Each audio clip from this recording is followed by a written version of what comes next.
നിങ്ങൾ ഈ jubilee വർഷത്തോടനുബന്ധിച്ചുള്ള jubilee ജ്യോതി പേടക പ്രയാണത്തിൻ്റെ സമാപനത്തിൽ കൂടിയാണ്. നമ്മുടെ അതിരൂപതയിലെ 80,000-ഓളം കുടുംബങ്ങളിലൂടെ ഈ ജൂബിലി ജ്യോതി കടന്നുപോയി. അവിടെ എല്ലാവരും എല്ലാ ഭവനങ്ങളിലും എത്തി പ്രാർത്ഥിച്ചു. വലിയ അനുരഞ്ജനത്തിൻ്റെ അനുഭവത്തിലേക്ക് കടന്നു വന്നു. നമ്മുടെ കർത്താവ് നമ്മളെ ക്ഷണിക്കുന്നത് ഈ ഒരു വിരുന്നിലേക്കാണ്. ഇന്ന് നമ്മൾ വിരുന്നിൻ്റെ ഉപമയൊക്കെ വായിച്ചു കേട്ടു. ഈ അനുരഞ്ജനത്തിൻ്റെ വിരുന്നിലേക്കാണ് നമ്മളെ ക്ഷണിക്കുന്നത്.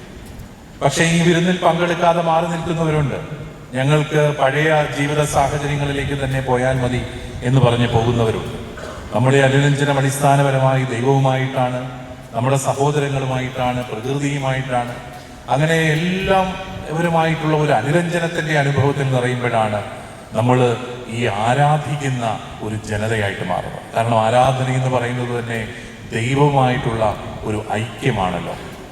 അതുകൊണ്ട് നമുക്ക് ഈ അനുരഞ്ജനത്തിൻ്റെ അനുഭവത്തിൽ വളരാൻ സാധിക്കുക എന്ന് പറയുന്നത് ഏറ്റവും പ്രധാനപ്പെട്ട ഒരു കാര്യമാണ്. ഞാൻ നമ്മുടെ അച്ഛന്മാർ പറഞ്ഞ് പല വാർത്തകൾ കേട്ടു. പല ഇടവകകളിലും ഈ ജൂബിലി പേടക പ്രയാണത്തിൻ്റെ ഈ അവസരത്തിൽ പല കുടുംബങ്ങളും തമ്മിലുള്ള വഴക്കുകളൊക്കെ മാറി. വർഷങ്ങളായിട്ട് അയൽവക്കത്തെ വീടുകളിലൊക്കെ പോകാതിരുന്നവരൊക്കെ അങ്ങോട്ടും ഇങ്ങോട്ടും പോകാനൊക്കെ തുടങ്ങി. അങ്ങനെ ഒരു അനുരഞ്ജനത്തിൻ്റെ അനുഭവം കുറേ ഭവനങ്ങളിൽ എത്തിക്കാനായിട്ട് നമുക്ക് സാധിച്ചു. അതിനെല്ലാം ഓർത്ത് നമുക്ക് ദൈവത്തിന് നന്ദി പറയാം. നമ്മൾ പലപ്പോഴും ഈ വിദ്വേഷത്തിലും കലഹത്തിലും ഒക്കെ ആയിരിക്കുന്നത് കുറേ ഭയപ്പാടുകളുടെ പേരിലാണ്. നമുക്ക് മറ്റുള്ളവരെ ഭയമാണ്, മറ്റുള്ളവരെ സംശയമുണ്ട്, പിന്നീട് മറ്റുള്ളവരെ നമ്മളെ തോൽപ്പിച്ചു എന്നുള്ളൊരു ചിന്തയുണ്ട്, മറ്റുള്ളവരെ നമ്മളെ വഞ്ചിച്ചു എന്നുള്ളൊരു ചിന്തയുണ്ട്. ഇങ്ങനെയൊക്കെയുള്ള മുറിപ്പെട്ട അനുഭവങ്ങളും വെച്ചുകൊണ്ടിരിക്കുമ്പോഴാണ് നമുക്ക് ക്ഷമിക്കാനായിട്ട് സാധിക്കാത്തത്. നമ്മുടെ പരിശുദ്ധ കുർബാനയിൽ പങ്കെടുക്കുമ്പോഴുള്ള ഏറ്റവും വലിയൊരു കൃപ എന്താണ്? നമുക്ക് ക്ഷമിക്കാനുള്ള കൃപ കിട്ടുകയാണ്. നമ്മുടെ ഓരോ കുർബാനയിലും നമുക്ക് കിട്ടുന്ന 2 ശക്തികളുണ്ട്. ഒന്ന് ക്ഷമിക്കാനുള്ള ശക്തിയാണ്. നമ്മുടെ പരിശുദ്ധ കുർബാന മനോഹരമാണ്.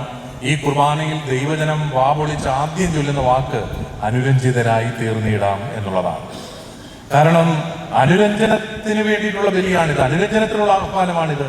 നമുക്ക് ലഭിക്കുന്ന വലിയ ശക്തി എന്ന് പറയുന്നത് അനുരഞ്ജനപ്പെടാനുള്ള ശക്തിയാണ്, ക്ഷമിക്കാനുള്ള ശക്തിയാണ്. അത് ചിലപ്പോൾ മാനുഷികമായ രീതിയിൽ നമുക്ക് ക്ഷമിക്കാൻ പറ്റത്തില്ലായിരിക്കും. അവിടെ ദൈവികമായ ഒരു കരുത്ത് നമുക്ക് കിട്ടുകയാണ് നമ്മുടെ സഹോദരങ്ങളോട് ക്ഷമിക്കാൻ.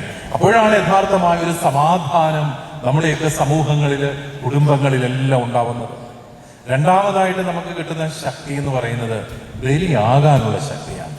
കർത്താവിന്റെ ബലിയിൽ പങ്കുചേരുന്നവർക്ക് ജീവിതം ബലിയായിട്ട് അർപ്പിക്കാൻ കർത്താവ് കരുത്ത് നൽകുകയാണ്.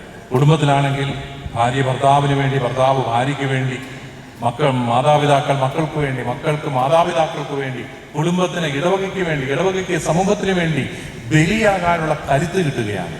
അതുകൊണ്ട് പ്രിയപ്പെട്ടവരെ, നമുക്ക് ഈ പരിശുദ്ധ കുർബാനയിലൊക്കെ പങ്കെടുത്ത് ഈ സ്വർഗീയമായ അനുഭവത്തിൽ പങ്കെടുത്ത് ശക്തി നേടിയവരായിട്ട് ഭവനങ്ങളിലേക്ക് മടങ്ങിപ്പോകാം. ക്ഷമിക്കാനും ബലിയാകാനും കരുത്തുള്ളവന് സന്തോഷത്തിനൊരു കുറവില്ല. കാരണം അവനെ സങ്കടപ്പെടുത്താൻ കാരണങ്ങളൊന്നുമില്ല. കാരണം അവന് ക്ഷമിക്കാൻ ബുദ്ധിമുട്ടില്ല, അവന് വിട്ടുകൊടുക്കാൻ ബുദ്ധിമുട്ടില്ല, അവന് ബലിയാകാൻ ബുദ്ധിമുട്ടില്ല. പിന്നെ അവൻ്റെ ഉള്ളിൽ നിന്ന് സന്തോഷത്തെ പറിച്ചറിയാൻ ആർക്കാണ് സാധിക്കുക? അതുകൊണ്ട് നമുക്ക് ഈ അനുരഞ്ജനത്തിൻ്റെ അനുഭവത്തിൽ ഒന്നുചേർന്ന് കർത്താവിനെ സ്തുതിക്കാം. ഈ പരിശുദ്ധ കുർബാന തുടർന്ന് വർപ്പിച്ചുകൊണ്ട് ബലിയാകാനുള്ള കരുത്തിനായിട്ട് പ്രാർത്ഥിക്കാം. ദൈവം നിങ്ങളെല്ലാവരെയും സമൃദ്ധമായി അനുഗ്രഹിക്കട്ടെ.